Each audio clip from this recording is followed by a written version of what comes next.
for this evening is the Honorable John F. Kennedy, United States Representative from Massachusetts.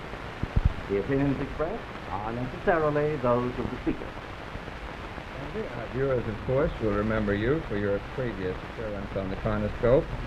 And I might say that viewers are tremendously interested in that campaign in Massachusetts between you and Senator Henry Cabot Lodge. Both of you are members of distinguished American families, and that must be one of the most interesting of the senatorial races. Tonight, we'd like to have some word from you as to how your campaign is proceeding. Now, sir, have you begun actively campaigning? Yes, I've been working for a long time, nearly 18 months, moving around Massachusetts. I'm a congressman, and it's a big jump from Congress to the Senate.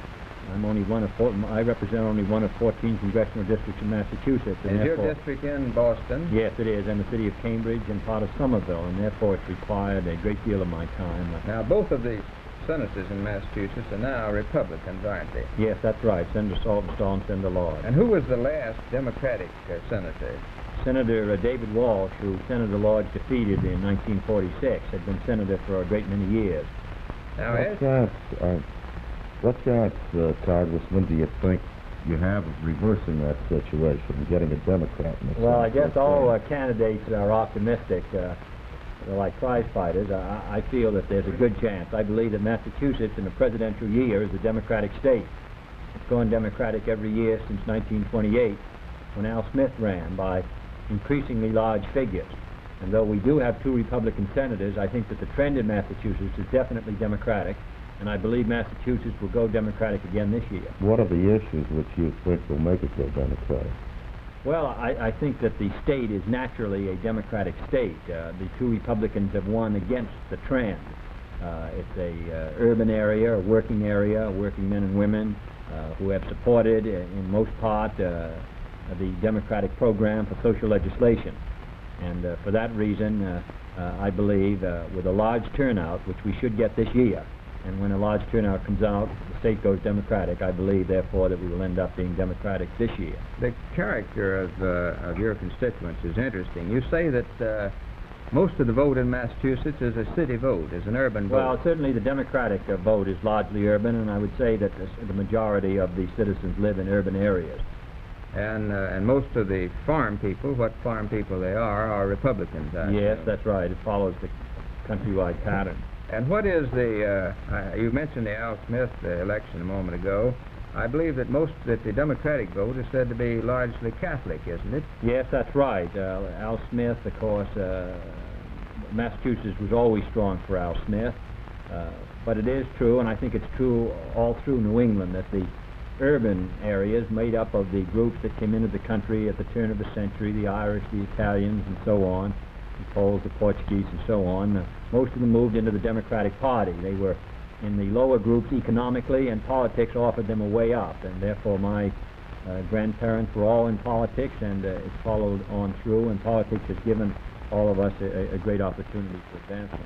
Aside from the fact that he's a Republican and you'd like his job, what major points are you challenging Senator Lodge on? Well, I'm running as a Democrat. I think Senator Lodge is running as a Republican. He's going to be the Republican nominee, and I think that there is a distinct difference on issues such as housing, minimum wage, labor legislation, FEPC, etc., that the Republicans and the public housing, that the Republicans and the Democrats differ on.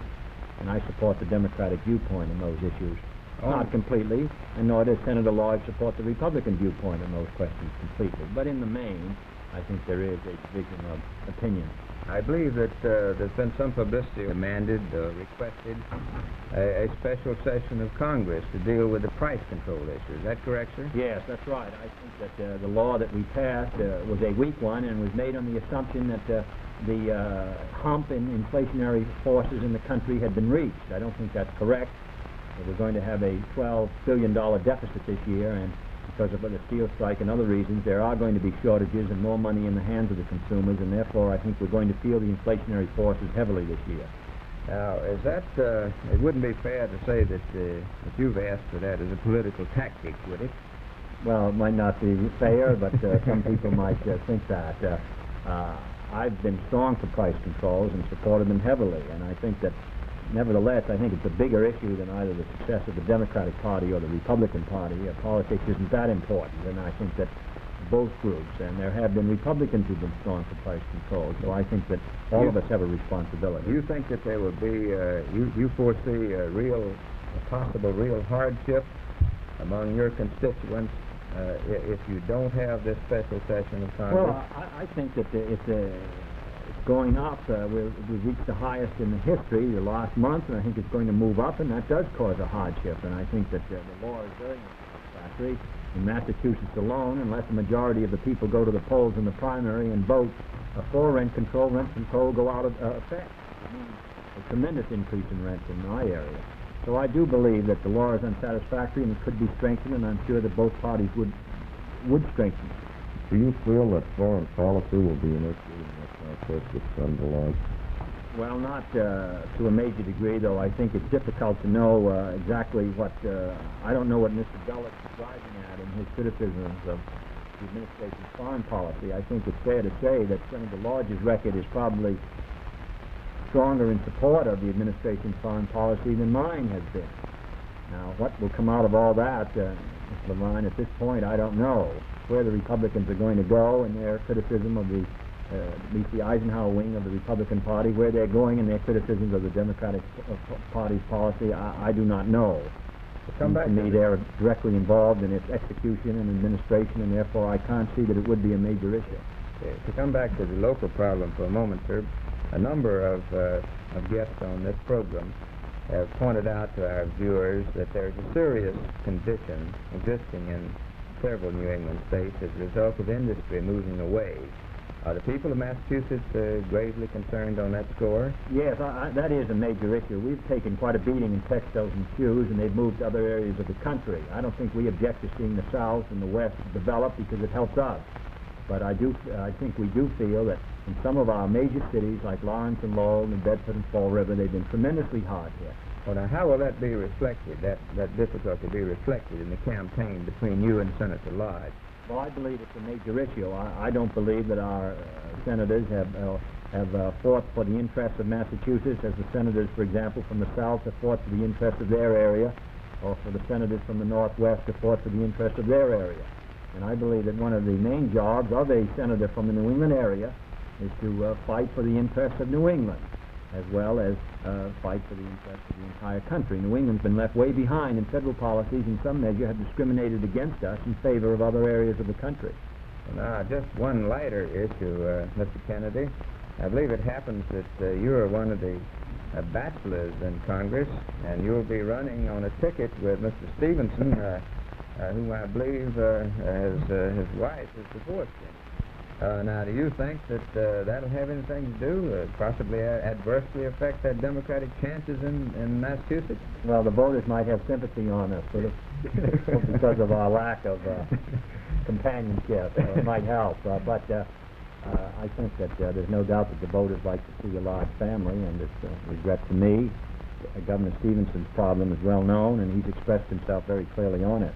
But I'm sure it's a source of regret to him. But seriously, you don't expect that to be a fact in the campaign, particularly... Well, I have hopes for the future. I don't think that they've given up on me completely. Mr. Kennedy, another factor in the campaign, the head of the Republican ticket is General Eisenhower, who, according to all the polls, is a pretty popular man. Do you think that he might carry Senator Lodge along with him? Yes, I don't think that there's any doubt that General Eisenhower is certainly stronger than I would think that at this point the Republican Party. He has appealed to all Americans, regardless of what party they belong to, and I do think that the leading role that Senator Lodge played in securing General Eisenhower's nomination will be a great benefit to him. What about the fact that there seems to be a good deal of resentment among past Republicans in Massachusetts? Do you think they'll sit on their hands? Well, I don't know. I think that most of them will probably vote for General Eisenhower. I think that they are Republicans first, and they will feel that he can win and should win, and therefore they will support him. Mr. Kennedy, you stated that you do expect to win. Now, would you just sum up for our viewers in a few words why you think that you'll win in Massachusetts this fall? I think Massachusetts is a Democratic state, and it's been Democratic every presidential election since 28. When a large turnout comes out, the Democrats win. You might be interested in knowing, Dewey, that my grandfather ran against Senator Lodge's grandfather in 1918 and was beaten by 7,000 votes. Now, that's the Senator Lodge that led the fight against the League of Nations. Yes, that's right. My grandfather was a supporter of President Wilson, and he was defeated after a close fight. Well, we feel that the times have changed and everything's going a full circle, and I have an opportunity to redeem the cause. So I'm very optimistic about the future and about the Democratic Party's prospects and about the future of my state and of New England. Well, I'm sure that our viewers will watch your race with a great deal of interest, sir, and thank you for being with us. Thank you very much. The editorial board for this edition of the Longines Chronoscope was Mr. William Bradford Huey and Mr. Hal Levine. Our distinguished guest for this evening was the Honorable John F. Kennedy, United States Representative from Massachusetts.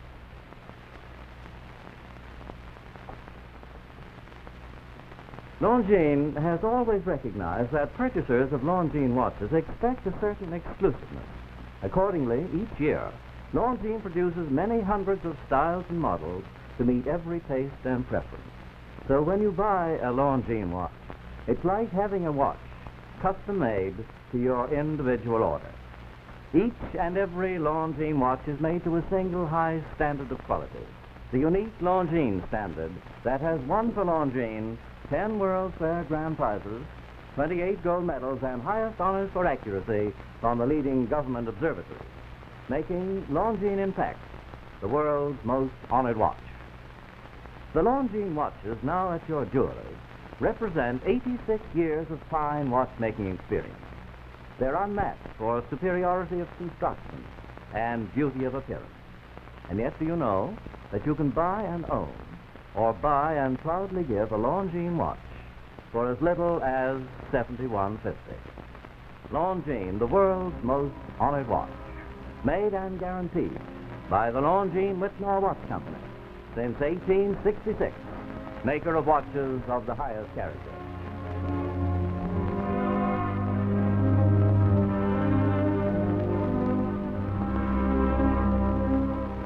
We invite you to join us every Monday, Wednesday, and Friday evening at this same time for the Longines Chronoscope, a television journal of the important issues of the hour, broadcast on behalf of Longines, the world's most honored watch, and Whitmore, distinguished companion to the world-honored Longines.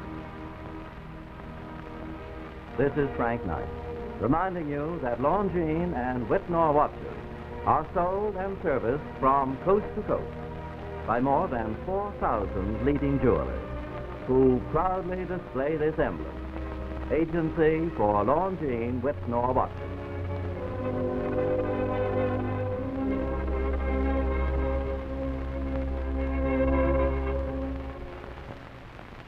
Don't miss What's My Line on the CBS television network.